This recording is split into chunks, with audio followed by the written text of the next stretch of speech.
Hi everyone, it's Henry here, and in this video I'm going to have a go at painting up in quite a quick way, quite a stylised way, the new Lemartes figure that Games Workshop sent us through for review.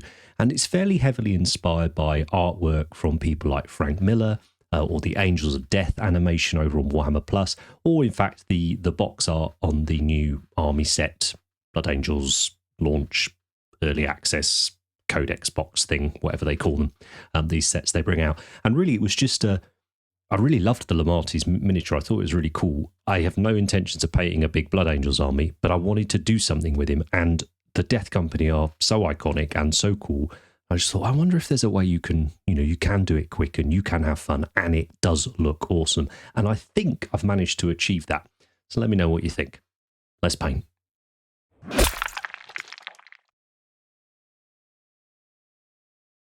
So first, just a very quick look at the sprue. He's a lot of bits.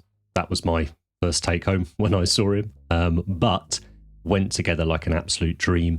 I would say very, very easy to kit bash as well, to change into your own chaplain.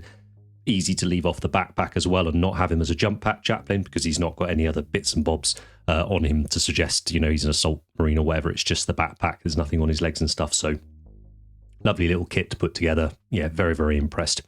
So the first thing is he's a chaplain, he's Death Company, we're going to paint him black. So I'm going to use a Vallejo Game Hair Black here, paint I've had for ages. I assume the new one's not dissimilar. The reason I've chosen to use this black is it has a glossier finish than my other blacks.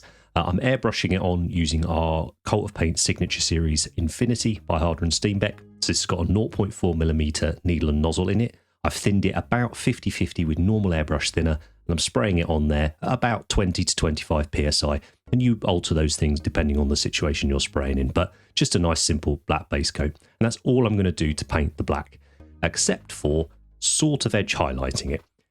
And I say sort of edge highlighting it because I'm not going to go around every single edge, and I'm not going to use progressively lighter greys or whatever to do it with. I'm just going to do really bright silver chips on some of the edges.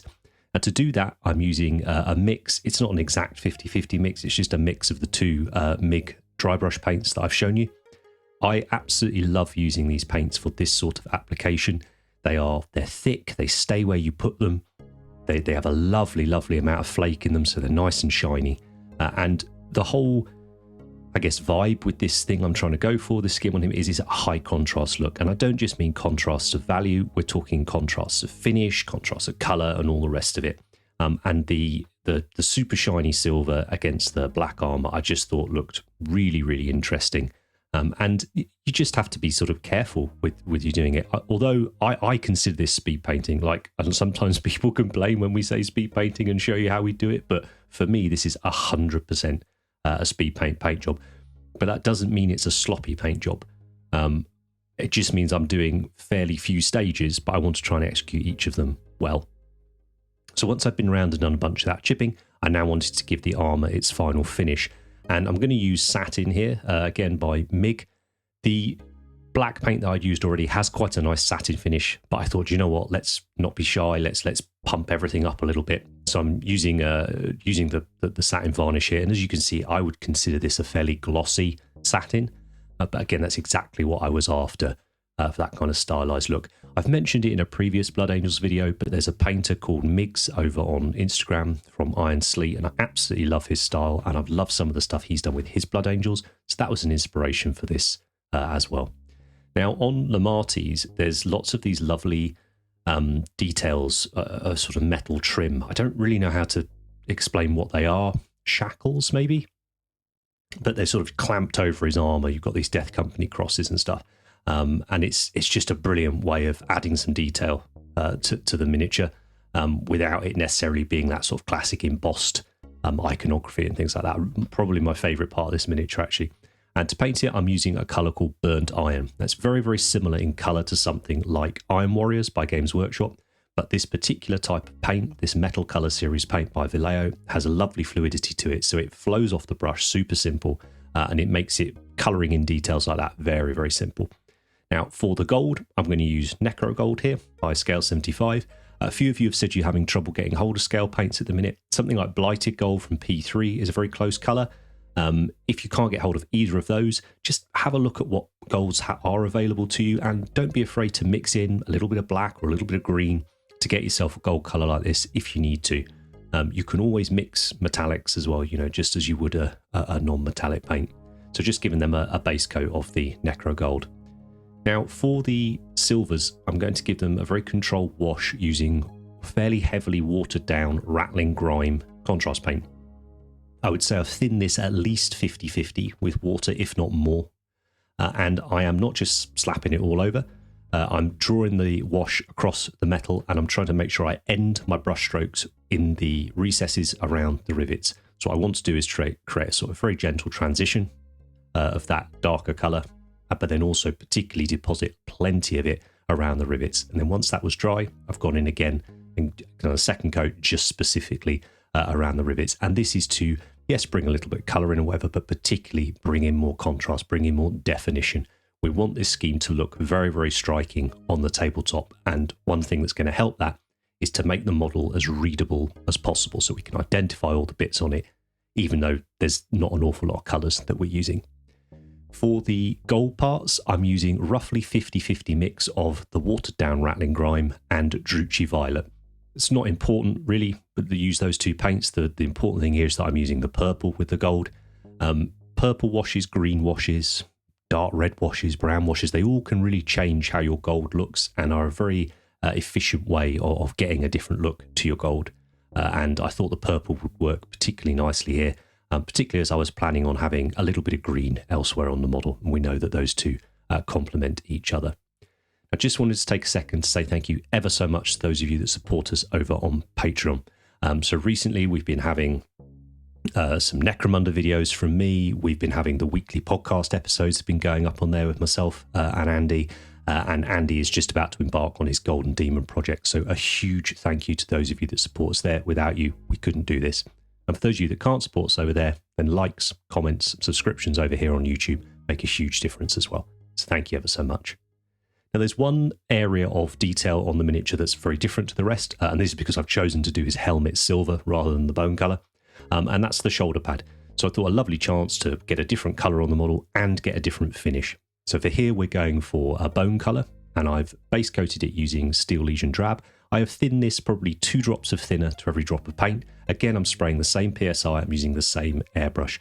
And I'm just thinking to myself, right, where does the shoulder pad sit on the model? If the light was shining down on it, what areas are going to be in light, what areas are going to be in shadow, and just try to exaggerate that a little bit. So the base coat of Steel Legion Drab has gone on there. Now I've mixed in a little bit of Karak Stone to do our first highlight with. Again, I'm keeping the consistency fairly similar, probably 2 to 3 drops of thinner to paint. Build the layers up, and I'm just checking the orientation of the pad there, check I'm getting things right. A little bit on the back of it there, a little secondary reflection on the back of it there, and then a final highlight just using the pure Karak Stone. And when you use these lighter coloured paints, if you don't thin them enough, you'll often get a speckly finish. So you may need to thin them a little more, but just be aware if you are going to do that, then the chances of the paint spidering off is higher. So you may need to adjust your pressure, or you may need to make sure you have a little bit better control than normal. And for the left shoulder pad, I'm going to do candy red. I love candy red. It's one of my favourite ways of painting red. And this seemed like such an obvious, I don't want to say gimmick, but an obvious style choice to use for this, that I was absolutely going ahead with it. So to begin with, we are going to pre-shade it using a dark silver and a light silver. Now I've chosen to use dark silver metallic by Pro Acryl here. Honestly, it does not matter what dark silver you use for this. This was the first one I grabbed out of my box of silvers. If you don't have a particularly dark silver, just add some black into a silver that you do already have. And then you want to pick the brightest silver that you can find. So this is Steel by Vallejo Model Air. Again, doesn't matter, it's just the fact that it is much, much brighter than the darker silver underneath it. And they are effectively our black and our white for our pre-shade. And then all the little blood drops that are around on his armour as well. Just getting the same treatment, but I'm using the brush here. I don't know what it is, there's something about the super bright like chrome type silvers over dark silvers, one of my absolute favourite things to see on a miniature. It photographs and films terribly, which is a real shame, but I think they look wonderful on the tabletop. And then we're going to use a Tamiya Clear. So this is Tamiya Clear Red. when using Tamiya paints, we need to use Tamiya thinners. So there's X20A thinner I'm using here. I've thinned this about 2 to 3 drops of thinner for every drop of paint. Apply one coat and let it dry. I tend to just put the hairdryer on it, and once it's touch dry, I will apply the next coat. Repeat the process, and every single time it's getting stronger, and you're getting a deeper and deeper effect of the colour, which is where you get this candy name from. So you can see the metallic shining through underneath, but it doesn't look like a coloured metallic, as it were. It's like a shell almost over that silver, which gives you this depth, and I just think it's wonderful. If I was going to paint an entire Blood Angels army, this is how I do the red armour. I would, exactly as I've done the shoulder pad there, I would just do the same across the red armour. And I think, if you've got the time, you could probably get this army done in a weekend. But for me, I would say realistically, I could paint a Blood Angels army in a month using this. And that to me is absolutely speed painting. It's getting it done before I get bored or want to move on to the next project. And now really it's just a little bit of detailing. So I'm going in here and adding very, very bright silver highlights to the silver parts that are on the miniature. Again, I think I'm using steel here. I might be using the dire armor light silver color that I used earlier to chip the black armor. Doesn't really matter. It's just much brighter silver. And again, being careful, just want to hit the edges and the rivets so I get that super high degree of contrast between where you've got the brightest areas next to the darkest areas. It's very, very eye-catching. It's very, very effective. I haven't painted his pistol at this point because I couldn't quite decide what to do with it. And in the end, it just made sense to do it silver like the rest of the trim. I was tempted to do it in the red, but I think because it's on the same arm as his red shoulder pad, I was like, nah, it doesn't need it. I think it balanced out nicely anyway.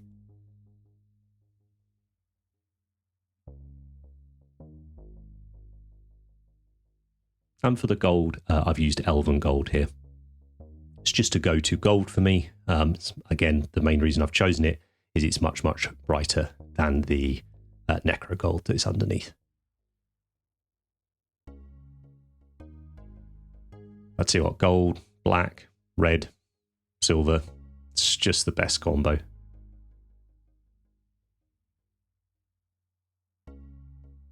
And I completely understand why people love Blood Angels. They just look wonderful. Brilliant background. Yeah, just brilliant. I think I'm going to do us another Blood Angels video next week. I'm kind of got one in mind. I know we do them a lot, but we like them. We like painting them. We like their background. We like how they look. So yeah. One of the last things I wanted to do for detailing was the connective parts of the armor. I just wanted to make them look different to the main armor plates. So for this, I'm just painting them in using black by Vallejo model color. And I've chosen this because it has a much more matte finish than the other blacks I've used. And then for the shoulder pad, I was tempted to just leave it as is, because again, this is a very, very stylized way of painting, but I thought, well, I've put some battle damage on the black armor. I probably should on the bone armor as well. So to do that, I've just used a dark brown, Vallejo Camo black brown in that case, and a bit of their Karak Stone. But I don't know. Kind of wish I hadn't done it, if I'm honest. But I felt like it looked too out of place without it on there. And then something super simple, super gimmicky, a little bit of glowy green eyes.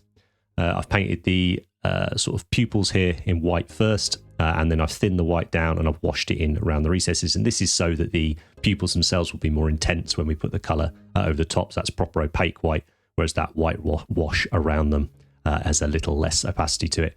So it should give us a nice glowy effect. And I'm going to use Tesseract Glow. I think this paint is now in the contrast range, but it's the same paint. It's just fluorescent yellow or fluorescent green ink, effectively. So you could use that instead. And we just a couple of coats of that over the white. Lovely, job done. So again, it's this, everything has very, very few steps, but we're just trying to be neat and tidy when we execute them and be very, very deliberate. And when I popped him all together, I was like, oh, this does actually look quite cool. I was really worried because I was like, I have not painted this model enough. But actually, when you put him together, he's hitting exactly the right vibe that I was looking for. Just a couple of little finishing touches on him.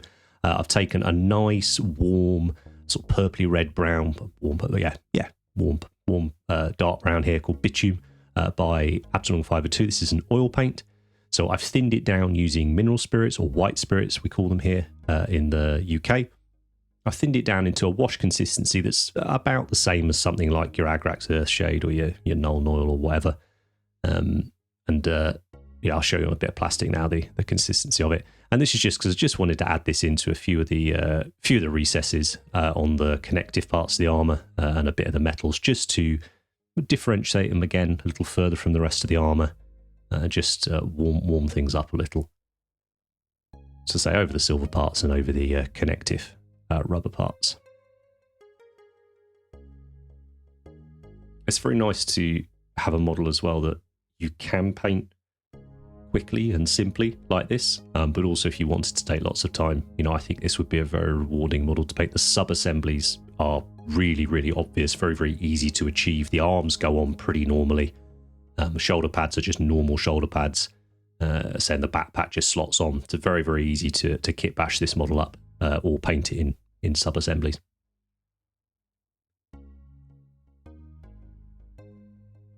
We don't need to do any extra varnishing or anything like that. The mineral spirits aren't going to react with our acrylic paint so long as it's all dry before we apply them. And I put it over the bone as well because it just helps add that little level of extra detail. Now for the basing, I wanted to keep it very simple in the sense of for expediency, but also not to detract from the rest of the model. And I felt like a dark grey-green would be a nice colour on the stone. I felt like it would contrast nicely with the rest of the miniature due to the reds that were in it as well. And I kind of just wanted it to blend into the background like we were looking at that piece of artwork. So I've base coated it using a mixture of black brown and deathcore drab. And now I'm going to use more or less pure deathcore drab to highlight it up. And I want to try and create just a little sort of halo effect on the base.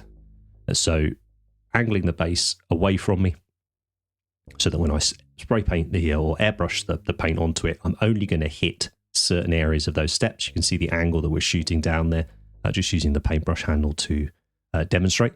And then if I need to make it a bit stronger, I can elevate the angle slightly and get a larger portion of that stone in the brighter green. But it's incredibly simple, incredibly quick to do, and I think really effective. These sculpted bases look awesome. I wish they had done loads more of them because I think an army would look fantastic on them. Now I'm going to add in Dawnstone. You can add in any grey, whatever, to just lighten this up a bit, desaturate it a bit. But it's doing an awful lot of work for us anyway, the sculpting on the base.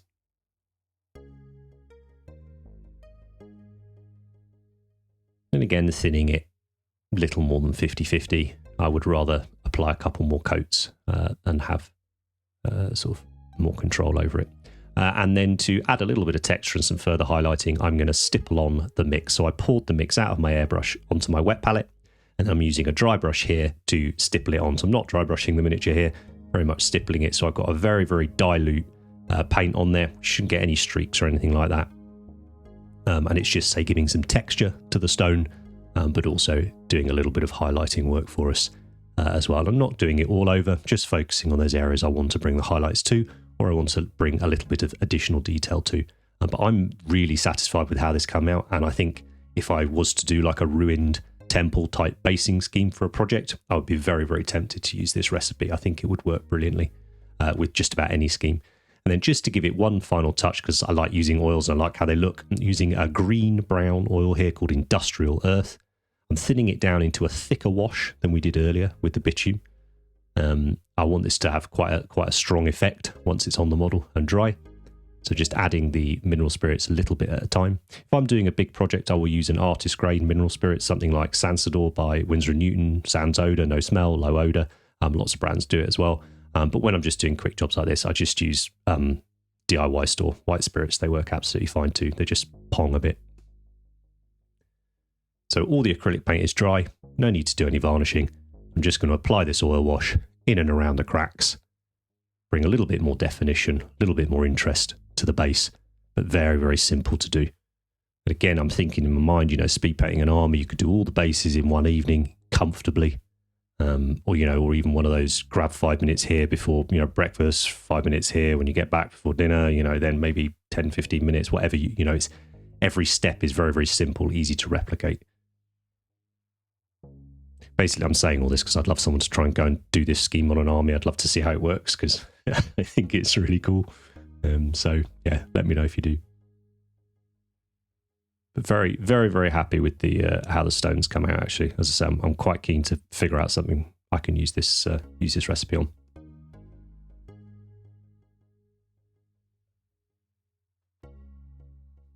And that's him done once he's glued onto the base. I have also gone in and just done a little bit of that industrial earth oil wash around his feet as well, just to help tie him into the base itself.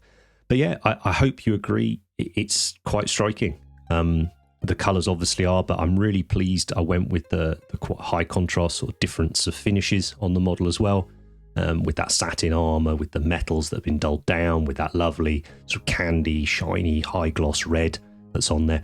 I just think very effective, and I think on the table this would be a super fun army to play with and to play against, so that you get some great photos of games and stuff on it as well. So yeah, a completely unplanned video, really, this one. But yeah, glad I did it because I thoroughly enjoyed doing it. Next week, I think I'm going to do another Blood Angels video, but if there are any videos you'd like us to do that are focused around the Angels of Death, let me know in the comments, because as I say, it's always something I'm happy to come back to and paint more of, whether that's Blood Angels, whether that's Dark Angels, whether it's for 40k, whether it's for 30k. It's just a very happy hobby place for me to be. So as ever, if you've got any questions, pop them down in the comments and I'll get back to you as soon as I can. Thanks ever so much for all of your support. Take care, and I'll see you next time. If you've liked any of the models in this video and you fancy having an army of them yourself, but perhaps you don't have the time or wherewithal to get it done, consider dropping us an email at commissions@cultofpaint.com and maybe Ben can sort you out.